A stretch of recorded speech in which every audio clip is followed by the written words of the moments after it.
yaitu di Alkitab sendiri terkonfirmasi beda ya. Karena Kristen itu terbentuk di Antioquia. Jadi Alkitab mengkonfirmasi jelas Kristen itu kapan terbentuknya dan di mana tempat terbentuknya. Sementara Nasrani itu tidak ada terkonfirmasi di Alkitab. Sehingga kalau kita mengacu ke Alkitab sendiri, sebelum terbentuknya atau sebelum berkumpulnya para jemaat di Antioquia, lalu menamakan dirinya Kristen, maka sebelum itu terjadi mereka menamakan dirinya apa? Itu ya pertanyaannya. Makanya di dalam Alkitab itu selalu menuliskan orang-orang percaya ya atau jemaat di Roma atau orang-orang percaya di Roma gitu. Tidak ada satu nama bagi kelompok jemaat itu atau orang percaya itu sebelum terbentuknya Kristen di Antioquia. Nah, kemudian kalau kita baca Alkitab lagi, pada saat orang-orang percaya atau jemaat berkumpul di Antioquia, ada seorang nabi bernama Nabi Agabus yang datang ikut begitu. Sementara Nabi Agabus ini tidak terkonfirmasi apakah Kristen atau bukan ya.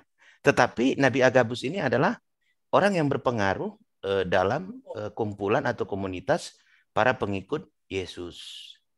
Nah, makanya kalau dikatakan Kristen itu apakah sama dengan Nasrani? Tidak.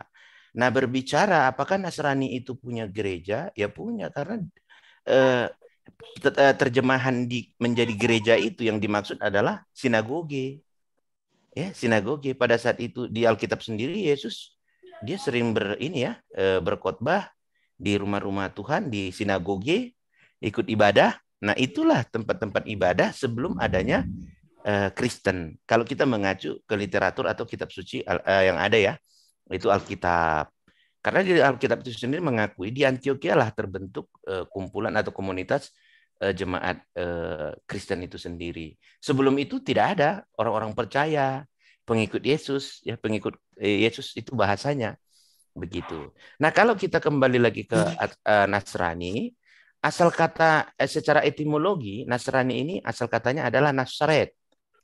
Ya, Nasrani itu, Nazaret. Artinya apa? Mereka ini ternyata kalau dari secara etimologi, mereka ini adalah para pengikut Yesus atau Isa orang Nazaret. Itu salah satu pentolannya itu adalah saya lupa namanya ya pada saat itu yang merupakan paman dari Nabi Isa sendiri itu Simon Simon apa itu gitu. Saya lupa ya. Saya pernah baca literaturnya itu begitu. Sehingga kalau dikatakan Nasrani dengan Kristen ya itu jauh beda begitu. Karena Nasrani itu bukan Kristen, Kristen itu sendiri ada jelas waktunya didirikan atau dideklarasikan kapan, yaitu di Antioquia.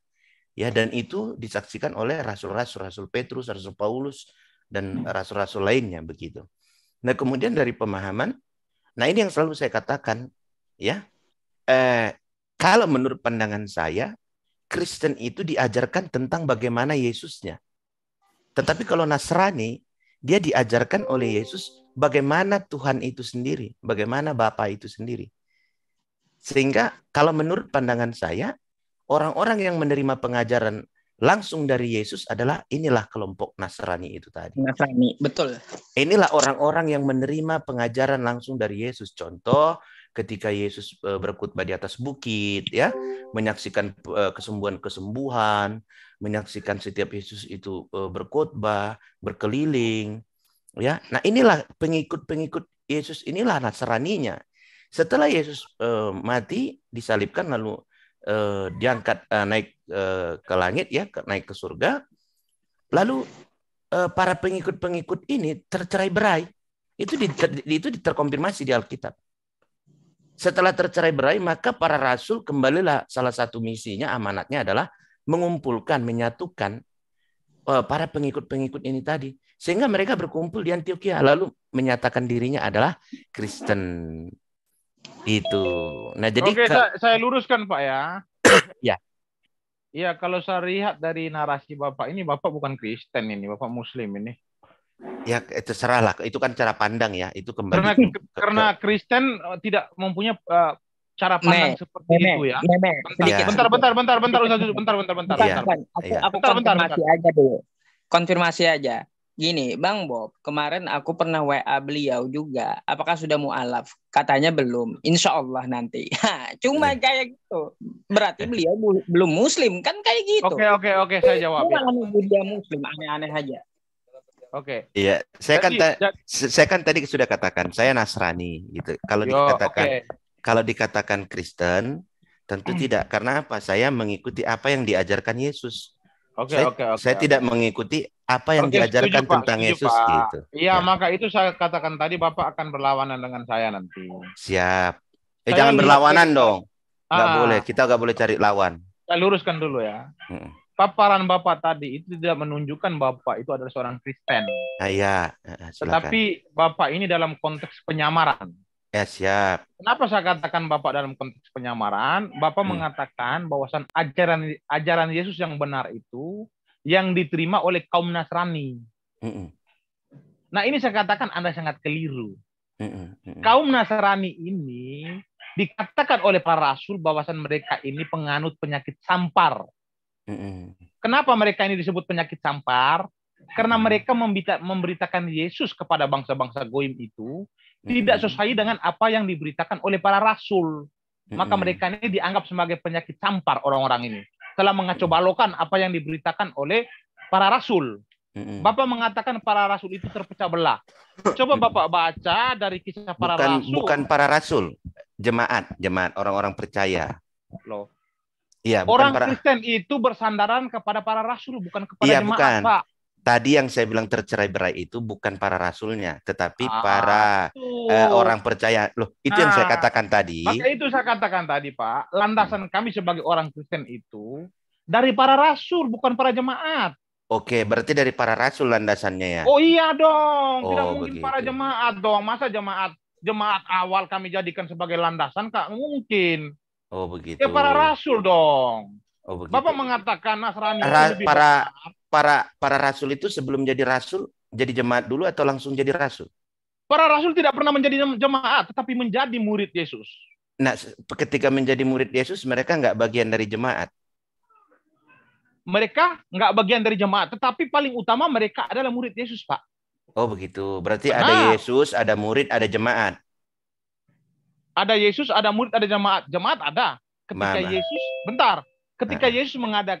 Ketika Yesus mengajar di sinagoga ataupun rumah-rumah ibadah Yahudi, memang di situ ada jemaat. Tetapi Bapak jangan lupa, di situ disaksikan oleh murid-murid Yesus itu sendiri. Tugas mereka apa?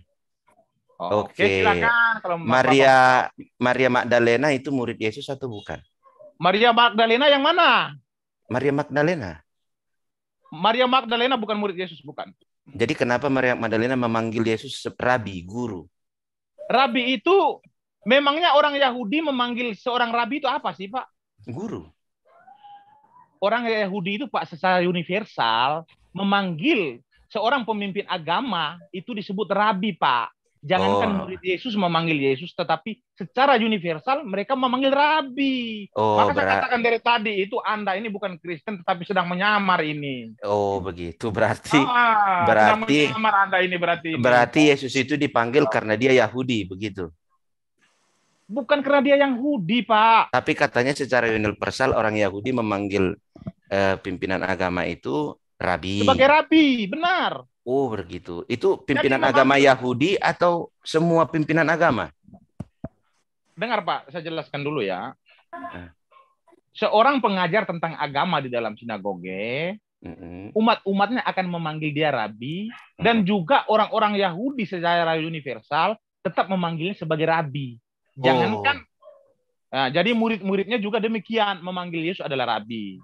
Oh, itu begitu. Yang Anda harus pahami dulu. Berarti murid-murid Yesus memanggil dia rabi. Maria Magdalena. Magdalena. Saya, Pak. Ajari saya. Coba ajari saya dulu. Iya. Saya ini mau belajar ini. Silakan. Iya, ajari saya. Makanya saya katakan, kenapa di Alkitab hanya ditonjolkan ke-12 murid Yesus? Pertanyaannya, apakah murid Yesus cuma 12 orang? Tidak. Semua yang mendapatkan pengajaran-pengajaran dari Yesus itu adalah muridnya. Tetapi Yesus memilih 12 orang muridnya. Tapi kalau ditanya berapa banyak murid Yesus? Oh banyak. Semua yang mendapatkan pengajaran dari Yesus itu adalah murid Yesus. Tetapi murid yang dipilih Yesus yang langsung meminta, ayo ikutlah denganku. Engkau adalah penjala ikan, maka menjadi penjala manusia. Begitu. Ya, sebentar saya off dulu, saya angkat telepon dulu. Nanti saya lanjut sebentar ya. Baik, Memeh, saya menjelaskan dari segi Islam ya. Saya ulang lagi gitu. Nah, di sini saya bilang kepada Anda bahwa di Al-Quran itu tidak ada satupun kata Kristen gitu. Yang ada hanya Nasrani. Nasrani menurut pemahaman Islam itu adalah orang yang bernasab ke Nabi Yakub. Nah, lalu Kristen memang kita tidak mengenal gitu. Siapa ini Kristen? Jadi mohon maaf kalaunya saya bilang bisa penumpang gelap gitu. Nah, Nasrani menurut Tarbiyah Syafi'i jilid 3 dia bernasab ke Nabi Yakub. Karena di Indonesia itu tidak ada orang yang bernasab ke Nabi Yakub, hanya bangsa Yahudi. Anda tadi meminta contohnya di Arab Barat Daya sana ada Nasrani, kata Anda. Ada Bani Najran namanya. Bani Najran adalah komunitas Yahudi. Komunitas Yahudi yang bermukim di barat dayanya Arab Saudi. Dan mereka menganut sekte menuhankan Nabi Isa alaihi salam, yang mana mereka menyebut diri mereka dengan Nasrani. Nasrani di dalam pemahaman agama Islam berakar kata dari kata Nasoro, artinya penolong. Jadi kalau dinisbatkan ke masalah Kristen, Nasrani itu artinya pengikut Yesus dari Nazaret, itu kan pemahaman Anda. Tetapi kalau dari kosakata linguistik Arab, Nasrani itu berakar kata Nasoro yang artinya penolong. Nah, pengikut Nabi Isa, bukan penyembah ya, tapi pengikut Nabi Isa itu disebut di dalam Al-Quran bukan Nasrani, tetapi Hawariyun. Nah, jadi seperti itu. Bedakan Hawariyun, Nasrani dengan Kristen. Kristen, pertama, kita tidak mengenal, penumpang gelap bagi kami. Yang kedua, Nasrani. Nasrani bukanlah Hawariyun. Nah, bukan pengikut Nabi Isa. Karena Nasrani ini adalah sekte Yahudi yang bermukim di Arab.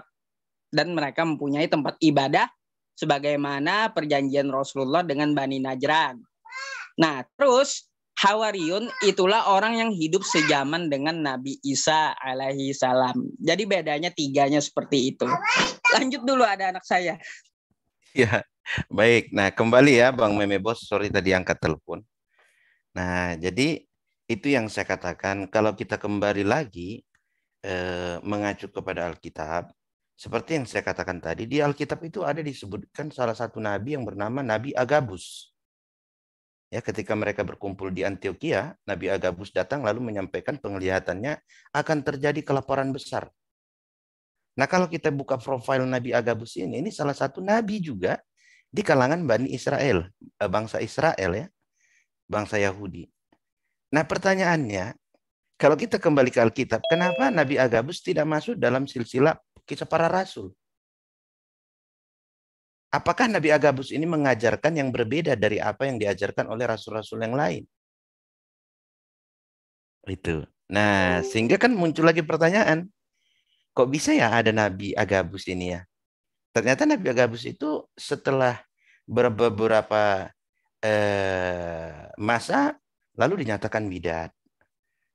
Nah, sebenarnya kalau kita kembali kepada Nasrani, Kristen, ya, sebenarnya kalau kita kembali lagi, Kristen itu sebenarnya ada pada saat siapa? Sebenarnya kalau kita kembali lagi, Kristen itu ada pada saat Martin Luther. Karena sebelum Martin Luther itu Katolik. Katolik. Protestan ini belum ada. Protestan belum ada pada saat itu. Tetapi sekte-sekte, kelompok-kelompok kecil ada seperti Ritus Timur, Ortodok, ya,